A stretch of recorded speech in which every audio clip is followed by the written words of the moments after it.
Hello, everybody, and welcome to another Top 10 edition of Magic Mike's, proudly sponsored by our Patreon supporters and CoolStuffInc.com, where you can find cool stuff in stock every day, and our co-sponsor CardHoarder.com, offering the best inventory prices and delivery of cards for Magic Online. I am Evan Irwin, and we get started each week by saying hello to my two co-hosts, Aaron Campbell. Hello. Ruben Bressler. Ahoy, hoy. Welcome back from Canada. How are you? Yeah, you got your pre-pre on. I did. Yeah, I had a really, really good time. I'm still exhausted. Like I came back to, we were recording this show. VSL is tonight, which I'm not playing on tonight, thank God. But then tomorrow is our live show, our 24-hour arena stream. Then I'm recording a spot on the Serious Vintage show Thursday nights. Jesus. Wow. I'm gigging. Brutal. Brutal. I'm tired just listening to you. I know, right? Whew, I need a nap. Jeez.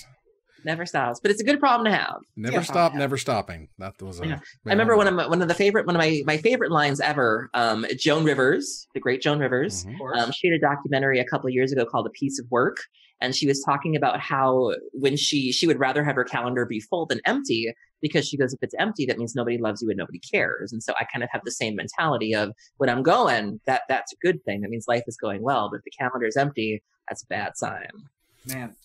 Yeah, it's been neat. Lately I've been on the exercise kick here recently. Yeah. Which has been fun because I'm 38 years old, all right? And I'm getting to the part where your body's like, "Okay, bruh, we're going to have a conversation right now. Things are going to stop working if you don't start working." So I was like, "You know what? I think I want to heed that call right there and not let things break down and hurt." And I've been feeling a lot better as a result. And that's we're gonna go from a bear to an otter. Trying to get that. There's so many animals in that chain. I don't know. When do I become the giraffe? Trying to get the haste and the first strike back and get rid of that trample. Am I a narwhal? I don't know what's happening. All right. Good on you. That's fun. Well, look. Next proof from sandwiches. But look, we also begin with our choice of the top comment from last week in a segment we call Honorable Mention, where Ruben will tell us who was the most luxuriant and letting us know what card we did not choose as one of our top 10 mythics. Ruben? Well, we had some excellent comments this week, but no one encapsulated how I felt about the last episode better than Jesse King, who wrote, "So wait, Aaron, 10 cards and no daddy? I don't have to even say it. You know what you did." Listen, I can't win. If I'm on brand, people don't care for that. If I try to shake it up, they don't care for that either. I was trying to be original. I don't want to, Daddy knows, he knows who butters his bread. Just For those of you who are unaware, we're talking about the Gristle Daddy, Gristle brand. Yes. Gristle brand always stays on brand. It's right in the name. Always. Did you know he's banned in ADH? Well, he's not very fair. I can see it. Really fair in a 99 card 40 life format. I guess. Yeah, I was working on a deck today and I was like, this deck needs Gristle brand. And then I was like, why isn't it? Oh, yeah, it's a whole other world. Wow. All right. Well, that said, thank you very much for participating, Jesse King, and contact us. Where was this avenue? Was this on YouTube? This was YouTube. Yeah. Yeah. The best way is to hit up the moderators on the subreddit for the Magic Mike subreddit, because that gets to all three of us in various ways. And Aaron can get you your gift certificate and stuff. I appreciate the help, and thank you for Cool Stuff for sponsoring that giveaway. Mm-hmm. That said, let's go ahead and get started on our top 10 angels. Ruben, how's life over there with your top 10 list? It's great. Things are going very well over here. I have 6 hires this week. Oh my God. I think that's a record. I think that's a record. How does the Black Mage have less hires than you? Look, man, You're at least Boros. Like there's some white happening at this point. I don't know what to tell you. Wow, that's incredible. Look, I have 2, and Aaron has 2. For those who don't know, we create our lists and we share them with a third party. That third party will look at them and say, this card is higher on someone else's list, or it's the exact same spot as someone else's list. And then they give it back to us. So all we know is which ones are higher or same. And we got a lot of hires this week. But well, to be fair, there are less than 200 angels? Yeah, there aren't a ton of angels. Right. But we didn't even have this amount of overlap for our sets or blocks list with 75 or whatever, or 25, I think even. So it's just everybody's got the same angels. It's a mixed bag. So for the first 4, we'll be over here talking about our angels. Maybe we can catch up later. Aaron, what's your number 10? So my number 10 is one of my favorite characters. It's no secret that I'm a huge fan of the Weatherlight crew. I love Orym. I love Selenia. I love Krovax. I love Tongarth. I love Stark. I love the whole crew.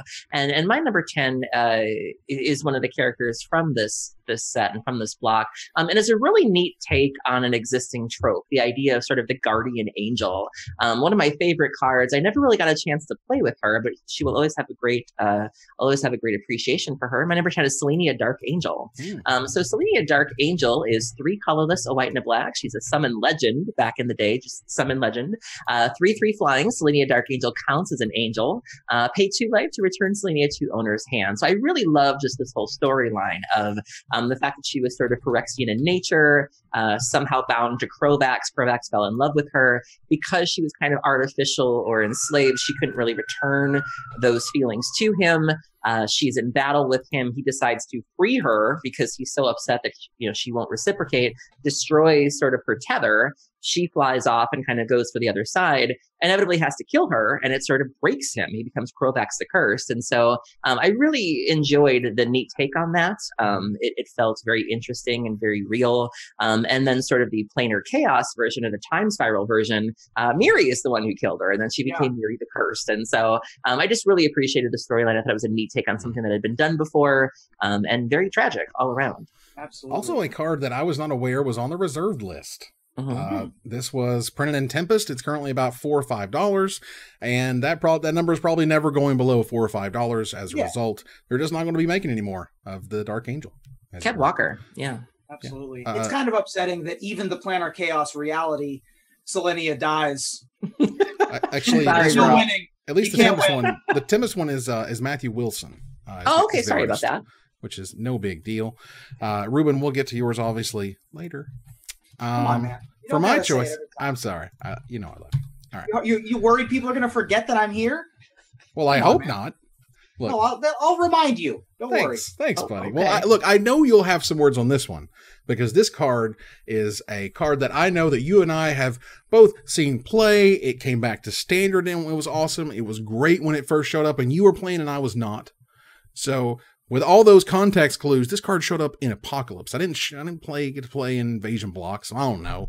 But there's an angel in that block, and she was so good that when they reprinted her again in Time Spiral, she showed up again in the tournament scene, and until recently was still seen in Modern from time to time. Lightning Angel is awesome. Lightning Angel is blue, white, red, and a generic mana for a 3/4 rare angel, originally from Apocalypse, and has flying and haste and vigilance. That's what it does. The 3/4 flying, haste, vigilance for 4 mana is just an all-star of an angel card. It's great in constructed play. It gets to block. It has the high toughness, which is great. It dodges lightning bolt, which is very important.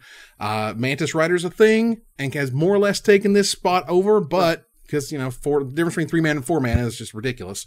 But regardless, Lightning Angel remains sweet, and that RK Post art is A+.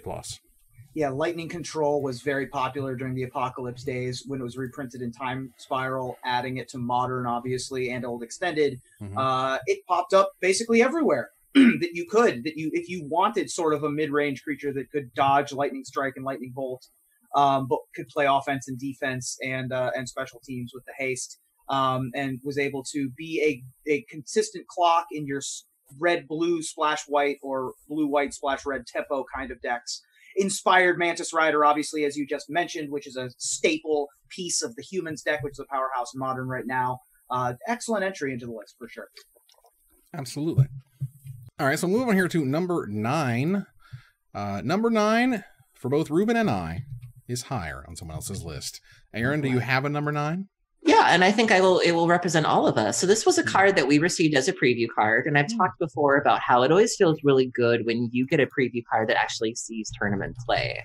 We've been so blessed to have received so many preview cards, and not all of them are really taken off, but the ones that have, you always feel the sort of great appreciation for it. You're like, that's my baby, that's my card. And I not only got to see this card take off, I actually got to use it myself. I was playing the God Pharaoh's Gifts decks in Standard when they were popular, and this was a card that not only was good the first time around, but it was even better the second time around, and sometimes even just casting it for value was enough. You didn't even really need to do anything tricksy with it. Our My number 9 in our preview card is Angel of Invention. So Angel of Invention is 3 colorless and 2 white. It's a creature type angel from the Kaladesh block. Flying, vigilance, lifelink. Not bad. Yeah. 2 power, 1 toughness with Fabricate 2. And I remember, like, we knew we had to sit on Fabricate for a while. Like, I remember we couldn't really talk about it. Fabricate 2, when this creature enters battlefield, put 2+1/+1 counters on it, or create 2 1/1 colorless servo artifact creature tokens. Other creatures you control get +1/+1. So you can choose to have a 2/1 with flying, vigilance, lifelink, and then 2 2/2 counters. Or you can just choose to have a 4/3 flying, vigilance, lifelink. So it's very flexible. We've talked a lot recently about how they're making standard more modal in terms of giving cards multiple uses. You know, whether you need that sort of flying beater or you want to gum up the ground, this can really help you do that. And just being able to bring it back with the God Pharaoh's Gift feels amazing. And so it was really nice being able to have our card take off. And I love the art. I love sort of the Indian influences of the angel with many arms, which is a very common design when it comes to Indian gods and goddesses to sort of represent their power. Vulcan Baga really killing it with this art. Beautiful art, good card. And I'm so proud it was ours. Yeah, this was a great card. And it's just so much value just packed into this thing. And when you get it back with God Pharaoh's Gift, and it's now what, a 4/4, right? 4/4, yeah. It's a 4/4 that's suddenly making another 2/2s, which is just bananas. This thing makes a ton of permanents that you can play around with. And this is one of the safe mythics from that block that didn't break anything. It was just like a fun, silly pushed card. It was just really, really good. This was my number 10. So we were right on the same page. Nice. This was the only mythic that had Fabricate, which was kind of cool. Fabricate didn't really get there too much in Constructed. It was this and Marionette Master were really the only cards. There were some weird green God Pharaoh's Gift decks that also found use for Cultivator of Blades, but those were fewer and further between. Really just a fun card and really good for the Magic Mike's Constructed preview card deck. Also. Nice. One of the all-stars, I'm sure. One of the all-stars for that deck. Absolutely. All right, so let's move on here to number 8. My number 8 is one of those characters that they worked long and hard to try to make her as important as possible for as long as possible, to have an epic ending of this epic story, to have this ultimate angel that is just going to be seen as one of the biggest, best, awesome angels ever. This is a card that, despite a bajillion printings and multiple dual decks, this thing has been in multiple dual decks. It's still $4 to $5 or $6, like depending on which version you want to get. And it was most recently seen in Masters 25. Where it was a mythic rare, which is just weird to me in many ways. But it does have the amazing Therese Nielsen art, of which I am talking about, a Chroma Angel of Wrath. The Chroma Angel of Wrath originally showed up in Legends, but again, it's a mythic rare, Masters 25, which tells you a lot about Masters 25. 3 white and 5 generic mana. Couldn't help it, could you? It's right there. For 8 mana total, you get a 6/6 flying, first strike, vigilance, trample, haste, protection from black and from red. She is a awesome reanimator target. She comes and gets you. She's going to attack for 6. It's going to be awesome. There's going to be no red or black spells in her way. We're not probably ever going to see her again, if only because they don't use protection anymore. They've kind of just gotten rid of that entirely. So for maybe special callback stuff, you'll see it, but you're not going to see, I think, a Chroma, at least in this form, in Standard ever again. Yeah. I agree with that. One of the original Dread Return targets. One of the most Really? I didn't know that. Original Icarid decks. Yeah, back in 2007, 2008 or whatever. Really popular there. Also was a really good curve topper, particularly in the vegetation decks that were popular back during Legions. And yeah, it was just a really powerhouse card. This is the original keyword salad card. With all of the things that you could possibly want printed on a creature. Flying, first strike, vigilance, trample, haste, pro-black and pro-red, all packed into one body.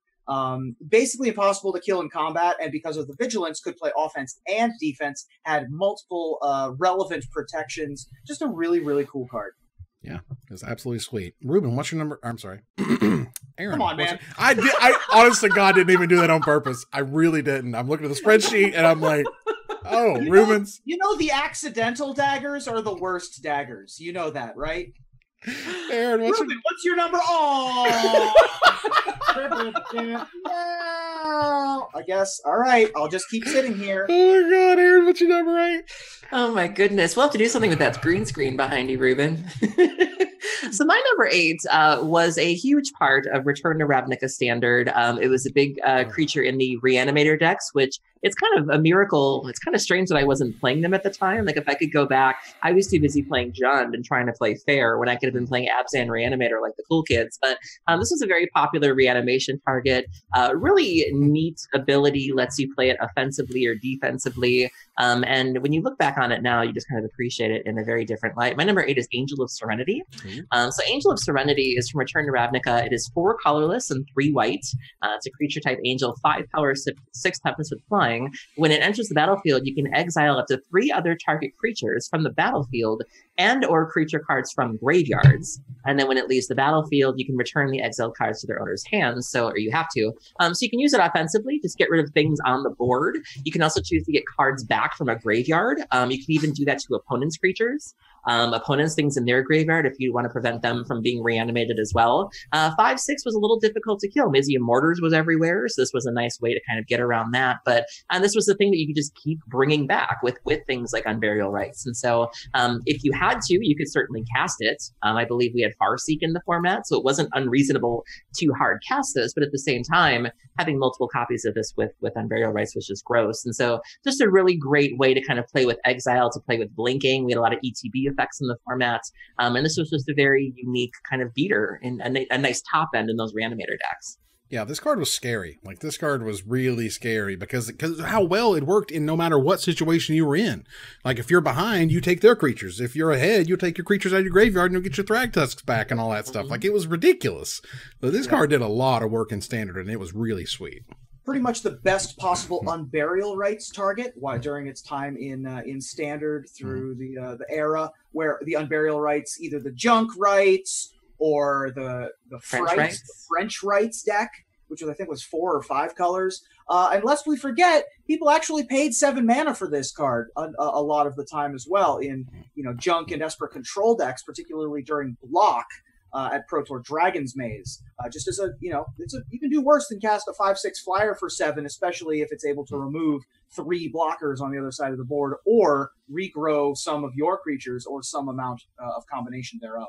Right, I mean, because you would play Angel of Serenity, and then you would get back, your Thragtusks or whatever from your graveyard, and then, like, they're stuck with a 5/6 they have to kill, and either you're getting back all your threats, or they're going to get hit for 5 in the air. So it was, it checked a lot of boxes, and for being a block format, we don't even do those things anymore. Like, this was the top end. This was and you can always get back your own Angel of Serenities that you had in the graveyard as well. So yeah, it was gross.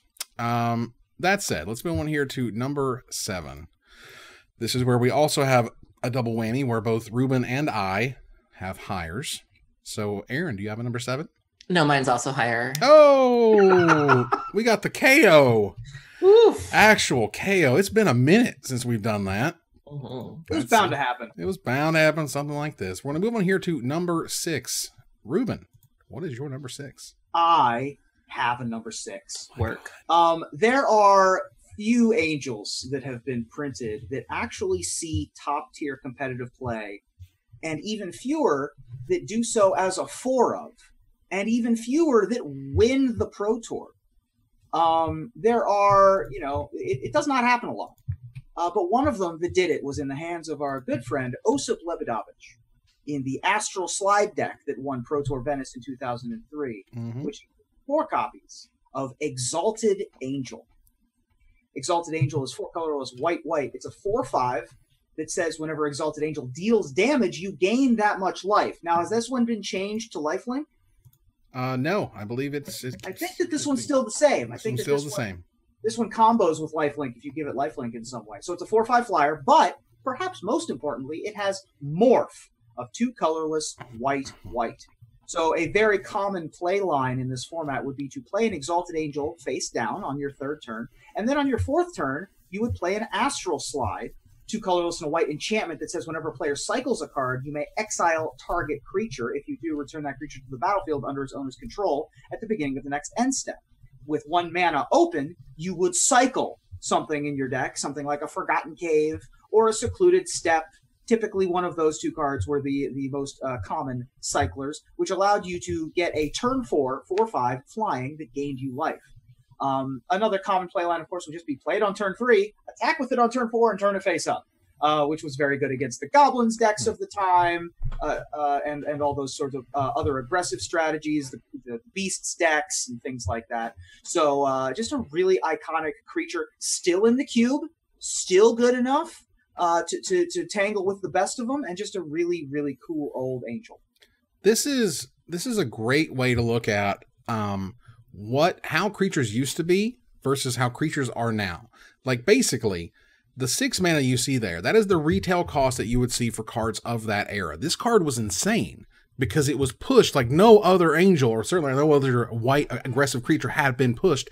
So you look at that morph cost, and you could almost say that these days it could just be 2 white and 2 generic mana for a 4/5 flyer with lifelink, and you're like, yeah, that's a great rare. Yeah, that's more or less what she is.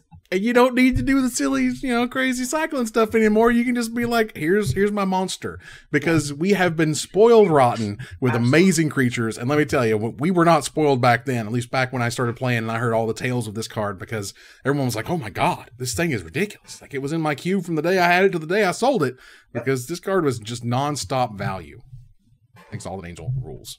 And was also my number 9, for what it's worth. So that's why I had no number 9. Aaron, what is your number 6? My number 6 is my last hire on someone else's list. All right. Well, fair enough. I have a number 6. My number 6 is sweet, and it's great because it does so much. And it's a card that they made a long, long, long time ago that is close to Ruben's heart, I am sure. Has been part of many a deck. And Ruben knows the instant I say combo, he knows exactly who I'm talking about. She's very good. She's seen all sorts of play. You don't often pay for her retail cost. You often put her into play in some other manner. It's fine, because all the way back in Urza's Legacy, they made a combo piece called Karmic Guide, and they've been paying for it ever since. Yep. Karmic Guide is 2 white, 3 generic mana for a Angel Spirit, a rare, again, originally from Urza's Legacy, with flying and protection from black. It also has Echo of a white, 2 white and 3 generic mana, meaning at the beginning of your upkeep, if this came under your control since the beginning of your last upkeep, sacrifice it unless you pay its Echo cost. And when it enters the battlefield, return target creature card from your graveyard to the battlefield. So it just zombifies immediately. If you sneak her in somehow, some way, you get to do that for free, quote unquote, or for however less you paid for it that wasn't 2 white and 3 generic mana. And sometimes you just paid 5 mana and played the thing so you could reanimate the huge monster anyway. That happened in Cube nonstop. But silly stuff like Kiki Jikis and whatnot and other combo pieces being added in here, that's where she really saw the tournament fame and the dominance. This is a card that even makes me groan, and we all know how much I love graveyard decks. Like, when I face this at an EDH deck, I'm like, oh, come on. It ain't fair. Nothing the Karmic Guide does is fair. Yep. It's crazy.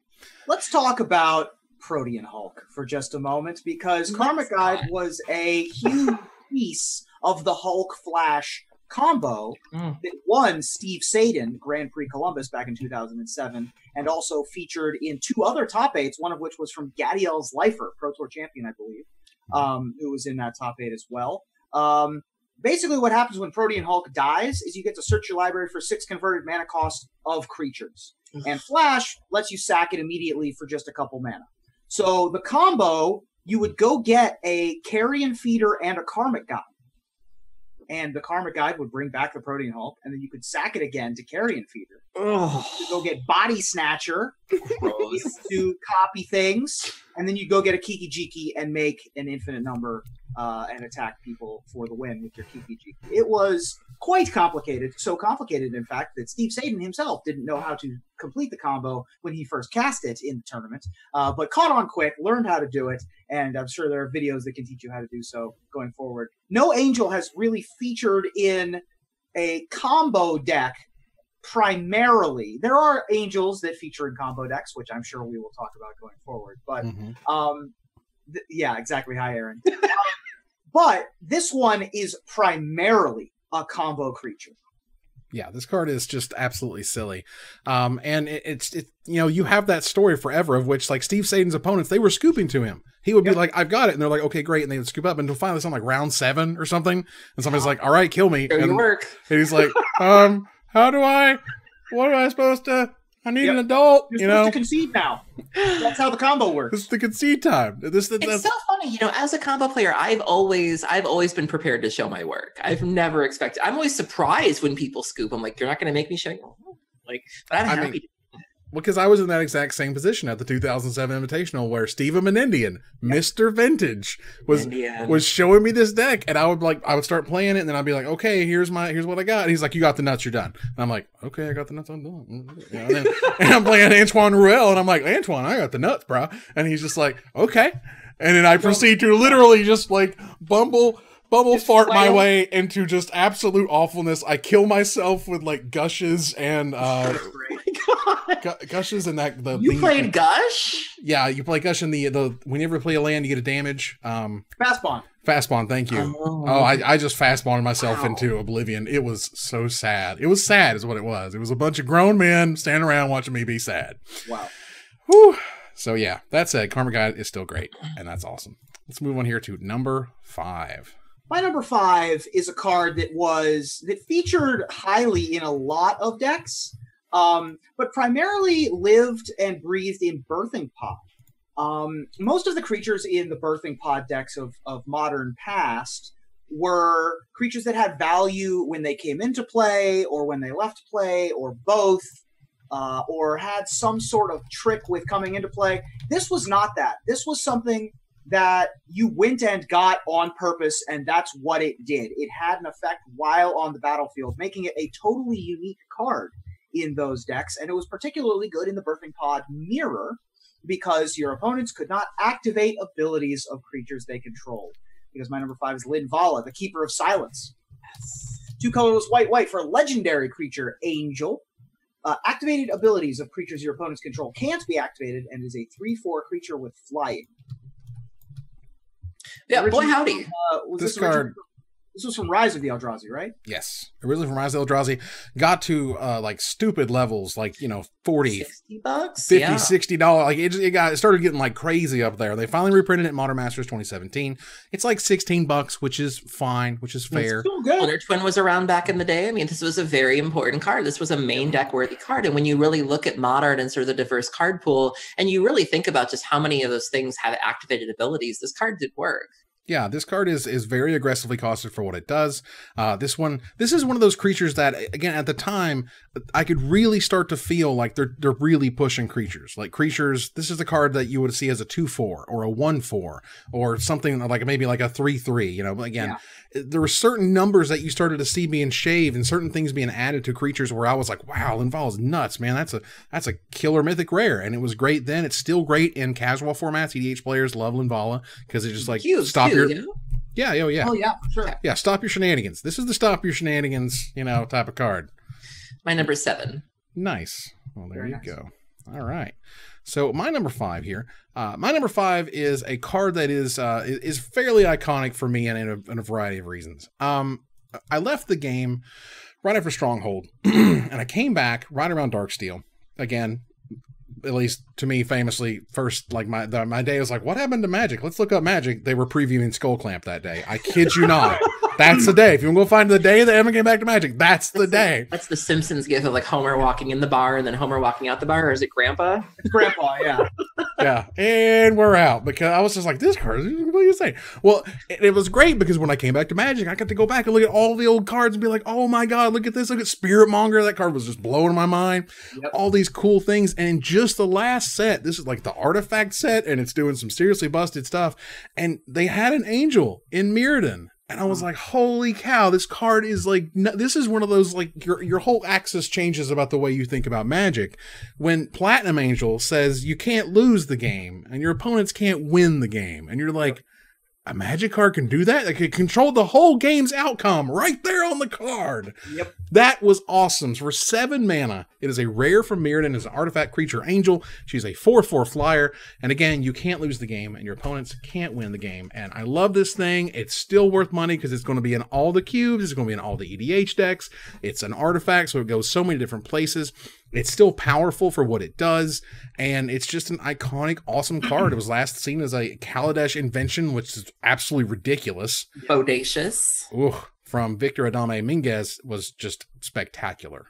So. Yeah, this is an important part of the mono blue Tron decks. We're so used to mono green that runs the typical suite of Karn, Ulamog, maybe an Ugin, but mono blue loves Platinum Angel. They run the Mindslaver, the Platinum Angel, and it's just a very neat card to see and also very interesting to have to deal with. Also, sometimes sees play. I know when Madcap Experiment came out, there were some mono red players that were trying to find janky things to do with it. And so there are some people, I think at one point, I don't remember, I think it was... People were, I think even ad nauseum at one point was considering there was a sideboard plan of like Madcap Experiment and Platinum Angel because our Infect matchup was so bad. And so we were just coming up with anything we could do. And so if you're trying to do anything sort of broken-ish, this is kind of like Abyssal Persecutor. And this is just a really fun way to kind of play with game states. And I love everything about it. Yeah, this is really cool. And also one of those things that you can see, or at least in my opinion, I started seeing other games take stuff like this. Sure. Very strong, sort of like you can't X and they can't Y or whatever. I'm like, oh, okay, well, you Platinum Angel, I got it. Yeah. So go Rosewater. Blue-green Tron, which I think, Aaron, you would really like the old blue-green Tron decks, which had green for Light from the Loam and green. This was old extended. Wow. It was mostly mono blue, except for that it had Light from the Loam and Moment's Peace to be able to go with your Gifts on Givens. This was a big piece of those decks that were really good in old extended.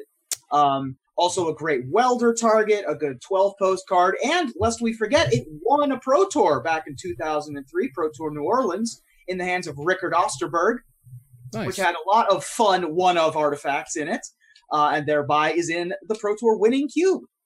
Yeah, this was my number 7. My number 6. Ooh, look at that. Number 7 and number 6 right up the chain, which is awesome. Blue-green has some of my favorite rules clarification texts of all time. There are 2 that are particularly good, and I wanted to share them with you now. Okay. No game effect can cause you to lose the game or cause any opponent to win the game while you control Platinum Angel. It doesn't matter whether you have 0 life or less, or you're forced to draw a card from your library, which is empty, or you have 10 or more poison counters, or you're dealt combat damage by Phage the Untouchable, or your opponent has mortal combat with 20 creatures in their graveyard, or so on. You keep playing. Nice. And the other one that I really like is you can concede the game while Platinum Angel's on the battlefield. A concession causes you to leave the game, which then causes you to lose the game. And once you concede, you no longer control the Platinum Angel. So its ability can't prevent you from losing. Honey, come down here and eat dinner. And you're like, I can't stop the game. Platinum Angel has me locked in. I'm right here forever. Oh my God. It's silly. Oh my gosh. Aaron, what's your number 5? I'm looking at this list and I'm looking at the ones we've already covered. And, angels, you would think an angel would be like beautiful and honest and fair and pristine. And I'm thinking about it now, and there are so many broken things that angels in this game are capable of. So many, they make such good reanimation targets. And when I think about broken things involving angels, I immediately think of my number 5. This was a crucial piece of the Humanimator decks, which saw play in Standard around Innistrad. Innistrad Standard saw a little bit of play in Modern. Sometimes people like to live the dream in older formats, but this is definitely one of those convoluted loops that, of course, I love. My number 5 is Angel of Glory's Rise. So Angel of Glory's Rise is from Avacyn Restored. She's 5 colorless and 2 white, creature type angel, 4 power, 6 toughness. When Angel of Glory's Rise enters the battlefield, exile all zombies. Yep. Then return all human creature cards from your graveyard to the battlefield. So, for example, here's one of the neat little loops that you can do. If you reanimate an Angel of Glory's Rise with a Cartel Aristocrat, a Fiend Hunter, and a Hunt Master of the Fells in your graveyard, the Angel returns them. You resolve the triggers. Then you put a 2/2 Wolf on the battlefield, gain 3 life, and exile the Angel of Glory's Rise with your Fiend Hunter. You then sacrifice the Hunt Master and the Fiend Hunter to the Cartel Aristocrat, and when the Angel comes back, it will return the Fiend Hunter and the Hunt Master, allowing you to form a loop, gain a huge amount of life, and put a lot of tokens on the battlefield. That is good, clean living, my friends, and just one of the many examples of how angels can be busted. Yeah, this card's not really fair. Agreed. There's nothing that it really did that was fair. This is not a card that's designed to be fair. This is a card that I would just expect that somehow, someday, that the humans deck in Modern is going to figure out how to play. They're going to figure out how to put this thing. Play it tomorrow. I mean, they're going to figure out a way to do it, to dump their graveyard in there, and then here comes Angel. Here comes all the humans that are all stupid and ridiculous. Okay. Now, why do you gotta blame her? I think it's really those pesky humans that are to blame. Am I right? Like, she's just trying to live.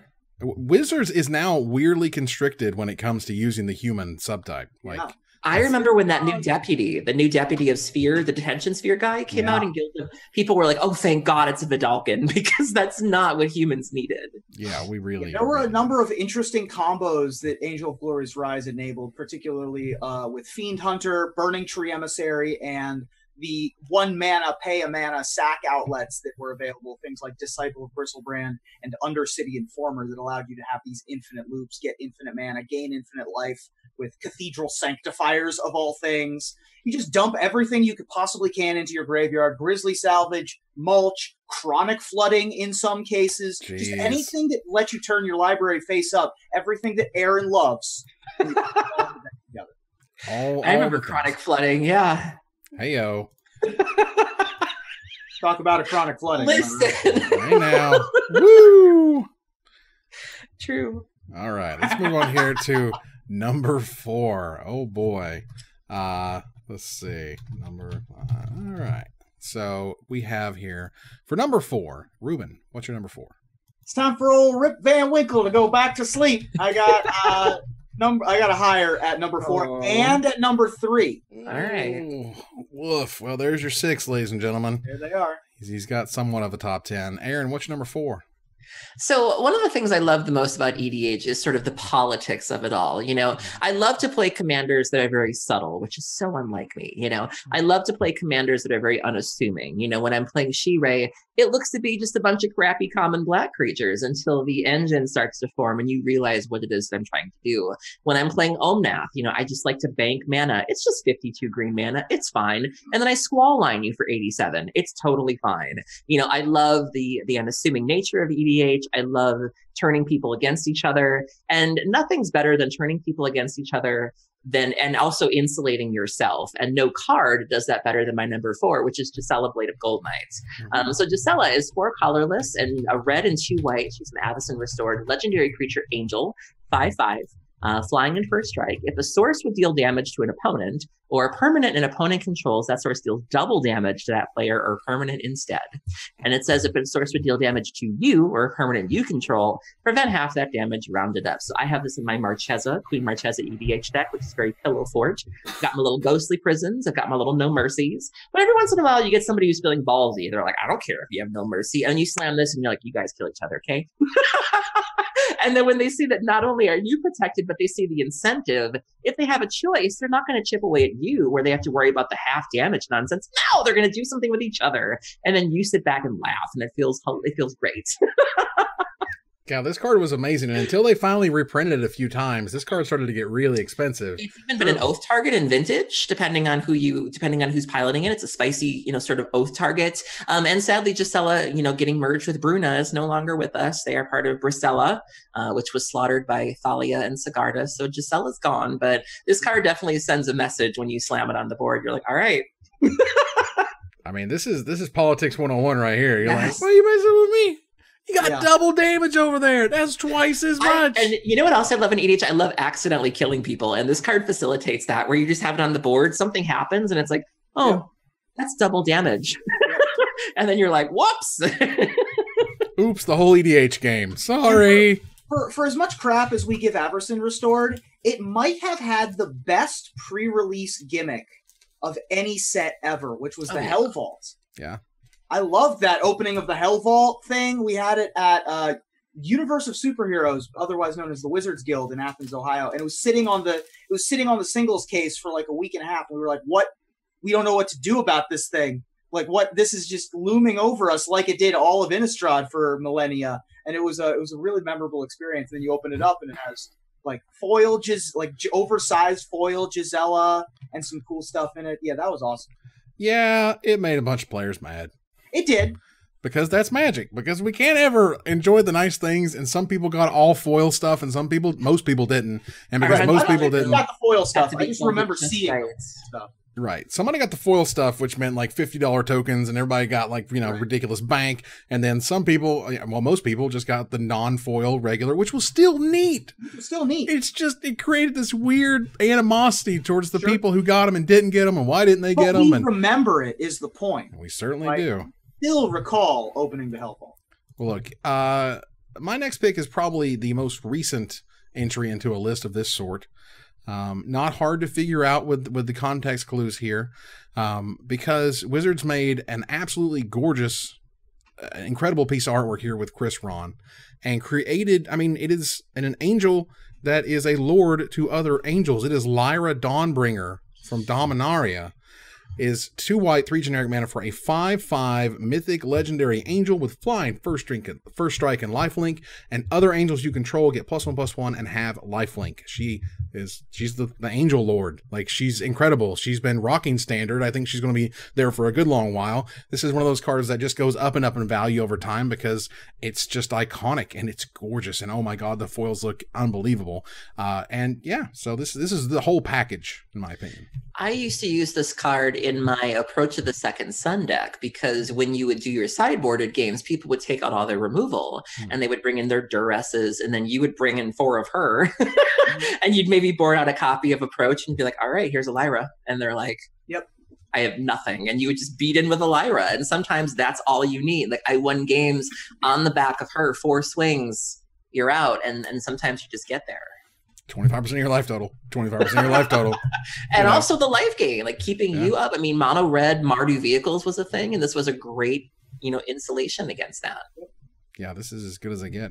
Yeah, the Boros Angels deck picked up a little bit of popularity, especially back during the Pro Tour in Atlanta, with Lyra being able to give the Lord Pump ability to Aurelia, Exemplar of Justice, and Resplendent Angel, being supported by some red removal spells and stuff like that for the Boros Angels archetype. Also is a popular target for God Pharaoh's Gift. It's also just a good thing to play on turn 5. Has all the right numbers. 5/5 flyers with lifelink for 5 turns out pretty good. Yeah, this is, I would say this is like unstoppable and limited, but because Dominaria is one of the greatest limited sets of all time, it's not. They actually made it not, yeah. And that's amazing. That's why Fight with Fire deals 5 damage, and a bunch of other spells deal 5 damage or 6 damage. And the new red-green split card that just came out in Ravnica Allegiance is important because it deals 6 damage to a flying creature, and that's for just 2 mana for either green or red, or green-red hybrid in a generic mana, which is awesome. So, move on here to number 3 in our top 3 all-time angels. Aaron, what's your number 3?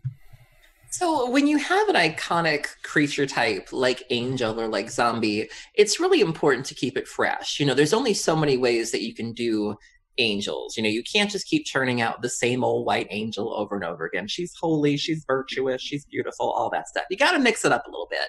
And I do feel like angels have been able to kind of endure through the years because of that. We've had red angels, we've had black angels, we've had dead angels, we've had Eldrazi angels, and that's really, really important. And kudos to Wizards for keeping it exciting. But it wasn't until this little lady came out that we really had something new. And I'll never forget, I was in bed looking at my phone, as I'm wont to do. And I remember I saw this card on Twitter and I did like the gasp. I was like, and I was like, no. Like, it was so nuts. And then like the more I zoomed in, the more I started noticing little details that just kept pushing it over the top. Our beloved friend Allie Medwin, I believe, had a role in creating this card. Our friend Olivia Gilbert Hicks recently cosplayed this in Shizuka to an insane degree, and just really blew it out of the water. My number 3 is Atraxa, Praetor's Voice. So Atraxa is a green, a white, a blue, and a black. She's a legendary creature, Angel Horror, 4/4 with flying, vigilance, death touch, and lifelink.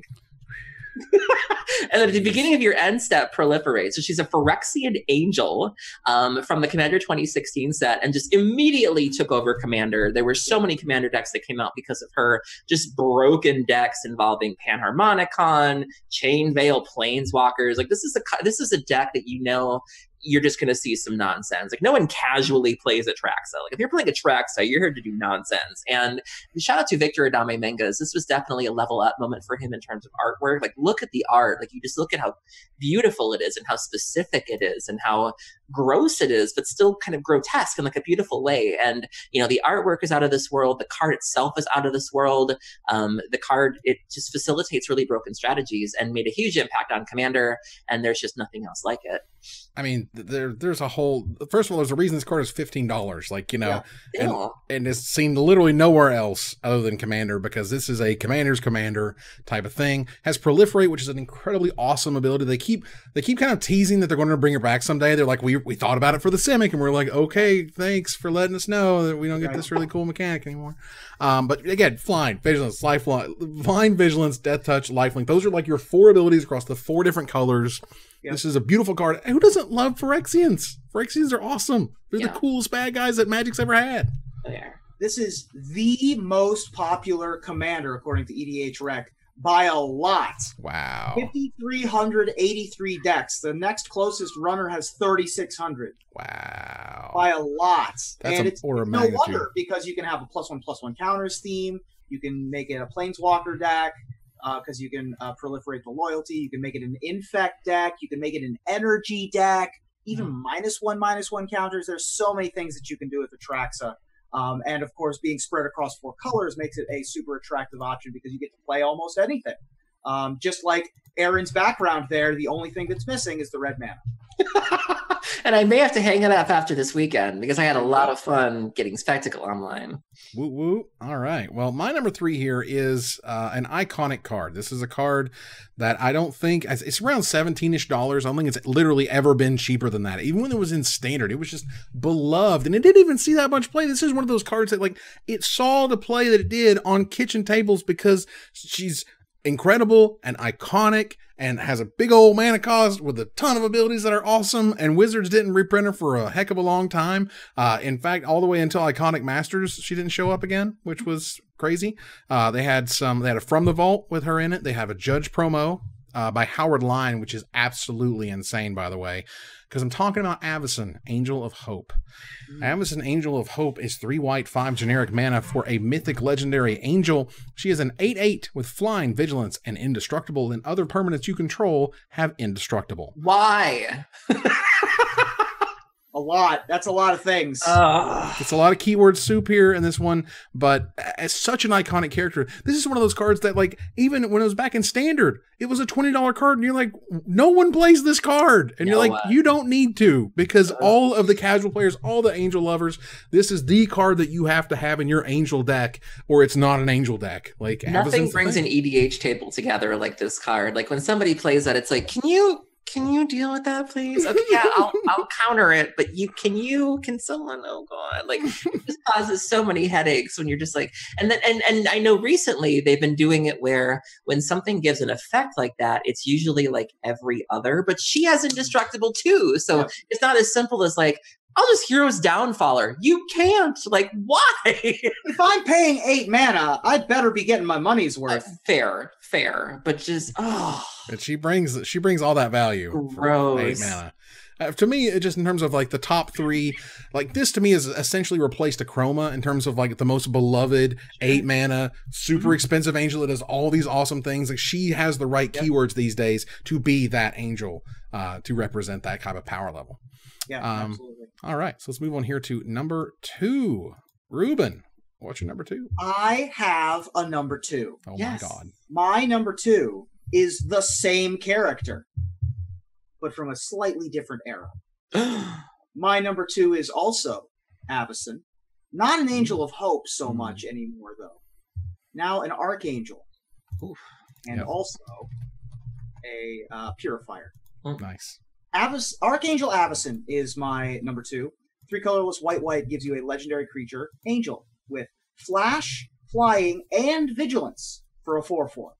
That would probably be good enough to get to see play. Mm-hmm. When Archangel Avacyn enters the battlefield, creatures you control gain Indestructible until the end of the turn. That is certainly good enough. But there's more. When a non-angel creature you control dies, transform Archangel Avacyn at the beginning of the next upkeep, and she becomes Avacyn the Purifier. Still a legendary creature angel, now red, and a 6/5 with Flying, though no longer with Vigilance. When this creature transforms into Avacyn the Purifier, it deals 3 damage to each other creature and each opponent. This card ran tables. This card was a fixture of the competitive Magic scene. how powerful you have to be a 5-mana creature and see play in 3 of the top 4 or 5 archetypes of any given constructed format. Has snuck its way into Modern in some cases at 5 mana as a creature. Pretty amazing to be for a mid-range creature of Archangel Avacyn's pedigree. But you know what? She does it. Yeah, the Avacyn test was real. I was playing Esper Dragons around that time, and it was like, you knew if they had 5 mana open that you had to make them have it, or you had to find a way to coax it out there, or you had to have a plan for when it came down. And if you couldn't pass the Avacyn test, don't even bother showing up. And this card needed to be good. This was a story character. If the storyline had come out and she was bad, that set would have crashed and burned. And ironically enough, I think she saw the most play in the Coco decks, which you couldn't even Coco her, but you were still just hard casting her just to be able to protect those ridiculous boards that those decks were known for. I think it was Coco and Rally the Peasants, I think, were the 2 things, right? Yeah, she was very popular in the Bant Company decks. She was also very popular in just the green-white kind of tokens decks. But then once Coco went away, she stayed popular in sort of the blue-white Azorius Flash decks. And then Copter got banned, yeah. Well, that too as well. But then she was also popular in the Mardu Vehicles strategies as well. Oh, yeah. I mean, this card was just sliced and diced. It's great because we've done so many of these now, I can go back and tell you. She was in our top 10 mythics that we just did, last week? Sure. She was my number 9. When we did top 10 legendary creatures, it was Aaron's number 3. Yeah. And so now we did top 10 angels, and it's Ruben's number 2. This card is the truth. It was amazing. It did everything it needed to do, and then some, and it was standard. It was just, what version of the Avacyn deck would you like to play? Essentially is what standard more or less turned into after a while. Absolutely. Aaron, what's number 2? I like to say that the right amount of interaction is no interaction. Look, I'm an only child. Don't look at me. Don't talk to me. Don't touch me. I want to play in my sandbox. I'll let you watch if you ask nicely. But if I come to an event, I want to do what I came to do. And my number 2 lets me and many other people do what we do unimpeded. And it feels amazing. And if you have to actually put it on the battlefield, you can. It's fine. You won't kick it out of bed for eating Doritos. My number 2 is Chancellor of the Annex. So Chancellor of the Annex is 4 colorless and 3 whites, creature type angel, 5/6 from New Phyrexia. Yep. It says you may reveal this card from your opening hand. If you do, when each opponent casts his or her first spell of the game, counter that spell unless they pay 1. Nice force you got there. Flying, and then when an opponent casts a spell, counter it unless that player pays 1. This is a core piece of the Reanimator decks in Legacy, which wants to have a turn 1. Ideally, you're doing Dark Ritual into Reanimate nonsense, and this protects that combo. If this is in your opening hand, Force of Will, Daze, Surgical Extraction. If you're on the play, you are essentially untouchable at this point. And sometimes against the Storm decks, this just gets there. If you just reanimate this, in Legacy, these decks that play very few lands, just being able to do, here's a force spike every turn, every spell, you have to pay 1. It adds it very, very quickly, and it's just a 5/6 in the air. This card just allows broken strategies to exist. Manaless Dredge sometimes plays with it. Again, just leave me alone. I'm here to do one thing. Let me live, and this card lets you do it. This card is just weirdly scary. There was a whole series of them in New Phyrexia: Chancellor of the Dross, of the Annex, of the Spires. $5-6? Yeah, of the Forge, of the Spires, and of the Tangle, that all did something like giving you a free mana, or you made a free goblin, or you got to make your opponent put the top 7 cards of their library into their graveyard. It was all very kind of interesting, very small, tiddly bit stuff here. However, the one that would stop them from playing Force of Will is definitely the one that you would want to watch, and the one that actually saw play and is worth money, because that's an incredibly unique effect. Also, one of the reasons that I enjoy your perspective so much, Aaron, is that you know this is your number 2 angel, and that's so cool, because for me, this isn't anywhere near the radar. Right. And that's awesome to me. You're like, oh, this thing's insane. I was like, oh yeah, that's an angel? Oh, that's an angel. Oh, right, that's an angel was my reaction too, exactly. Yeah, that's great. All right, so for my number 2 here is a card that we have spoken of previously, and again, now that I get to search back through our stuff, we can talk about our top 10 mythics again. Was on that list. I can't necessarily make a top 10 angels list without always, trying to dodge the cards we've done before. And this is what you talk about, Aaron, where you're like, you want to be original, you don't want to talk about the same stuff over and over again. And I don't necessarily want to talk about the same stuff over and over again, but we're talking about angels. And we're talking about angels that are iconic and angels that just like basically when they rewrote Magic for 2010 and they said, look, we're going to go back to the beginning. We're going to go back and look at, they spent time just hanging out looking at beta sheets, sheets of beta. They have them there in the Wizards of the Coast offices. They're absolutely spectacular. And like why was it so cool? Why was it, so beloved? And it has these awesome demons and all these dragons and all these angels. And by God, they were like, we're going to make the best angel that's ever existed. And they did. And it was Baneslayer Angel.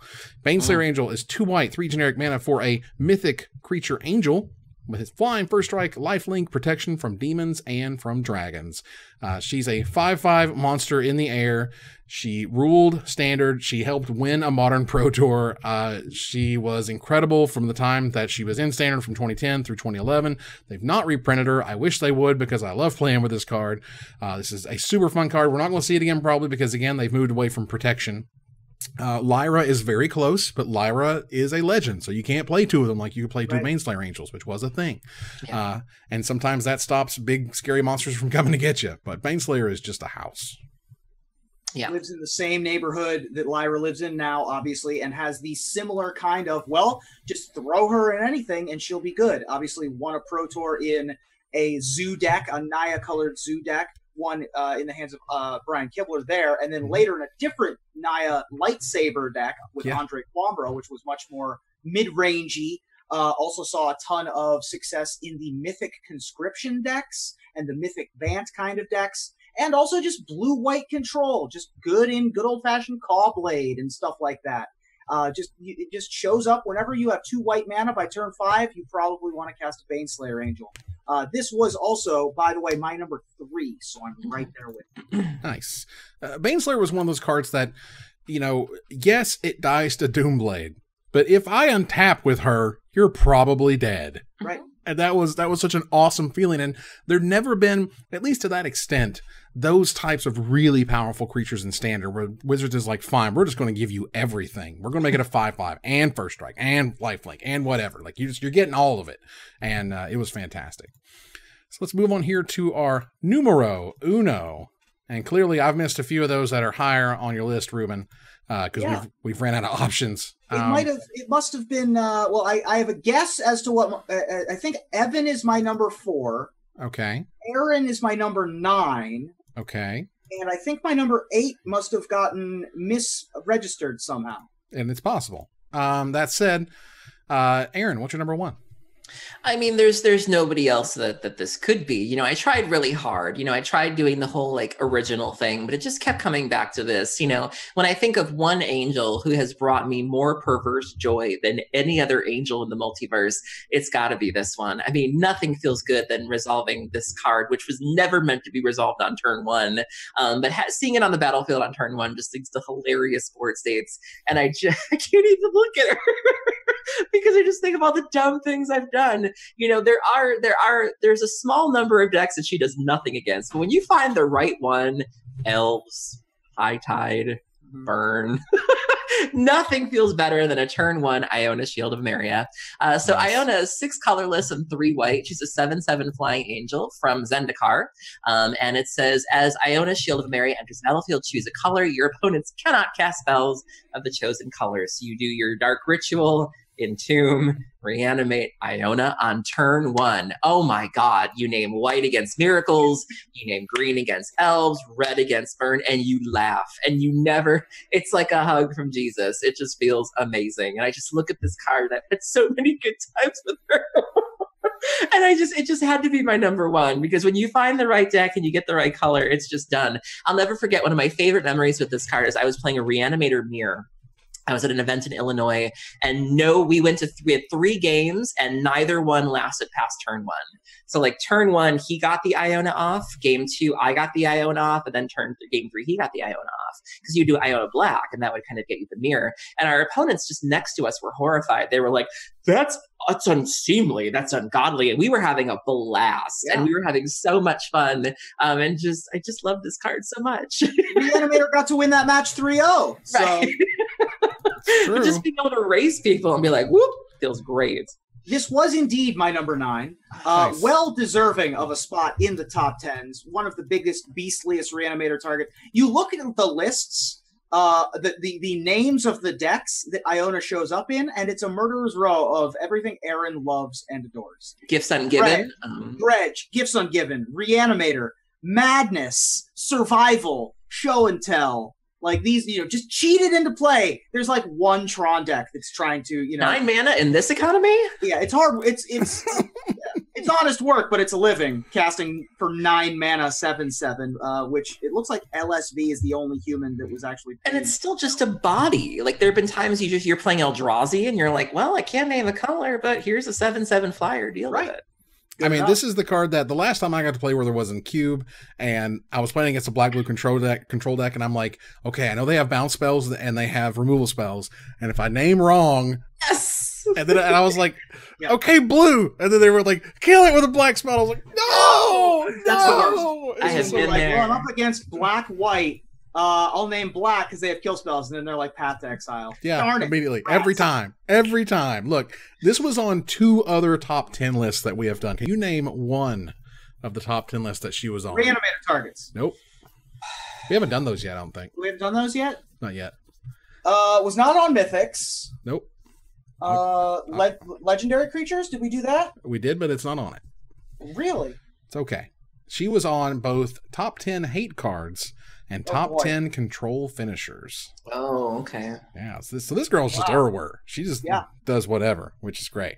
But, Ruben, what's your number 1?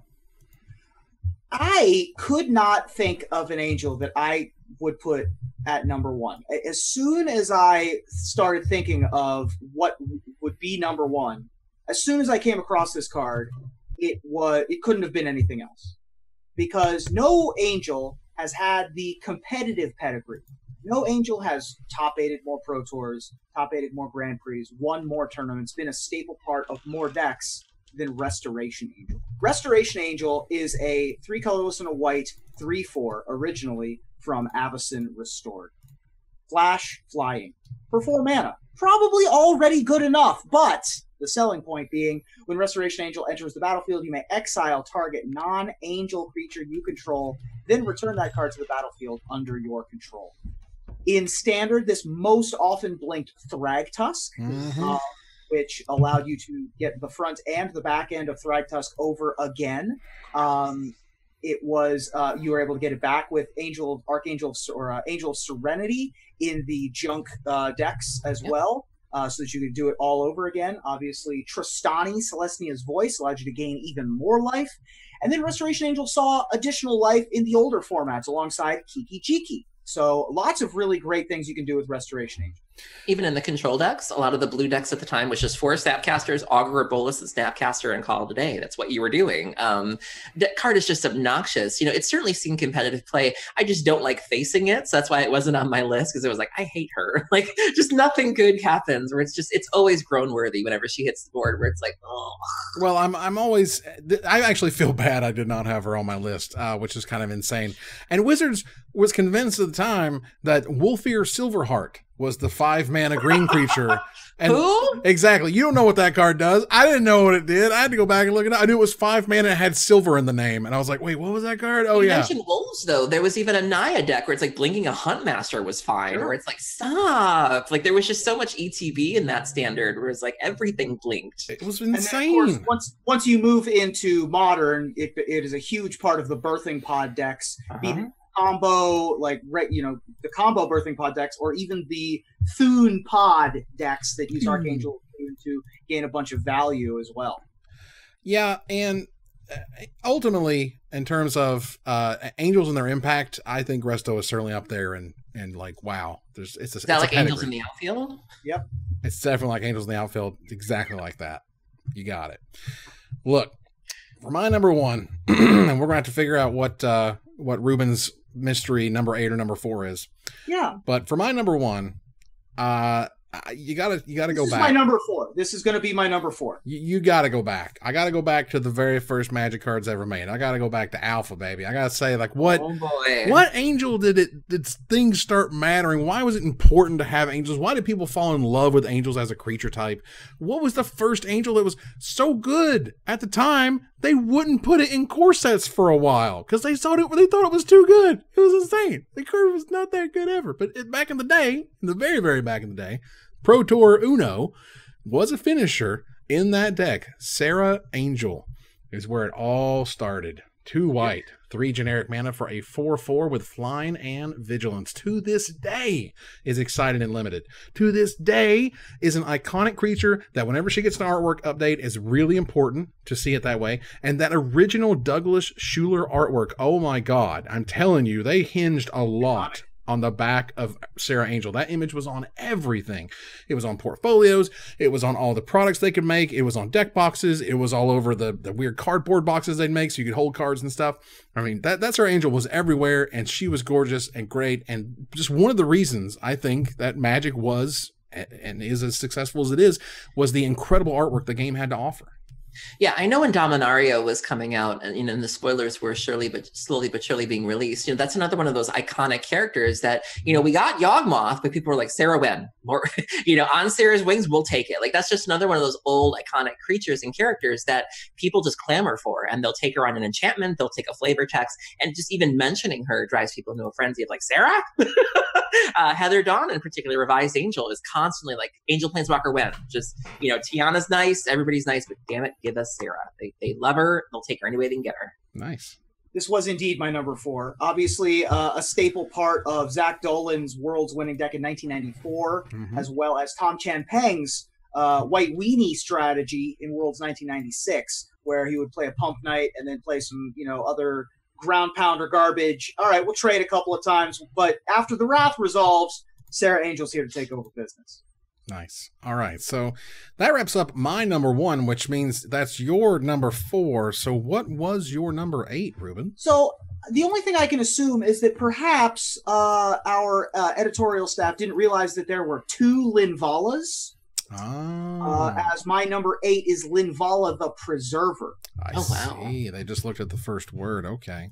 So the thing about Linvala the Keeper of Silence, Linvala Keeper of Silence is nice. Linvala the Preserver won a Pro Tour is the difference. You know what I mean? In the hands of Lucas Blohan at Pro Tour Eldritch Moon. Linvala the Preserver, for those of you that don't know, same character, slight upgrade in terms of size. 4 colorless white for a legendary creature angel, 5/5 with flying. When Linvala enters the battlefield, if an opponent has more life than you, you gain 5 life. And when she enters the battlefield, if an opponent has more creatures than you, you make a 3/3 white angel creature token with flying. And so that was my number 8. Wow. Well, that's a powerhouse of a card. That's one of those cards that I expected it to be great. It did see play in that Pro Tour winning deck, but not as much as I really sort of wanted it to. I expected her to be in far more places as a finisher, somebody to kind of keep you back in the game. This is very much a what was that? Timely reinforcements. Where it's like, well, you're behind, so this gives you all the things you need to put you back into the game, and that's what she did. Unfortunately, Gideon was just too good and just ran most of that format anyway. So in terms of your white cards and your white threats that you wanted, but Linvala was great back in the day, and it's still great, which is awesome. Didn't Magali do that art? And yes. Magali did it. Oh my God, yeah. As they do. And Linvala was such a glimmer of hope too. When we went back to Zendikar, we were really looking for those callbacks. We had Kalidas, we had Drana. When we saw Linvala, we were like, okay, maybe we're in good hands. And then no. Okay, well, look, that was our top 10 angels. You will see them on the screen right now. For your review, you can take a look at my list, Aaron's list, Ruben's top 10, and we want to hear from you about what card we did not talk about, and we'll select our favorite to win a $50 gift certificate to CoolStuffInc.com. But before we go, I want to thank my co-hosts. Thank you, Aaron. Thank you for having me. Thank you, Ruben. Thank you. I got angels all around me. Got nothing but them angels. All right. No chat? No Chance the Rapper? All right. Sorry. So I want to thank our sponsor, CoolStuffInc.com, our co-sponsor, CardHoarder.com, my co-hosts, Aaron Camel and Ruben Bressler, you guys for watching and listening, and hope you support us at Patreon.com/MagicMikes. Follow, like, tweet, favorite, share, subscribe, do everything social that tells people we exist. Catch us online at Twitch.tv at Magic Mikes, on Twitter at Magic Mikes Cast, our Magic Mikes subreddit, and like the Magic Mikes page on Facebook. Talk to us privately at MagicMikesPodcast@gmail.com. Follow the audio-only podcast at MagicMikesPodcast.libsyn.com, or find us on iTunes, or join us here next week. Same time, same place, for another episode of Magic Mikes. Good night, everybody.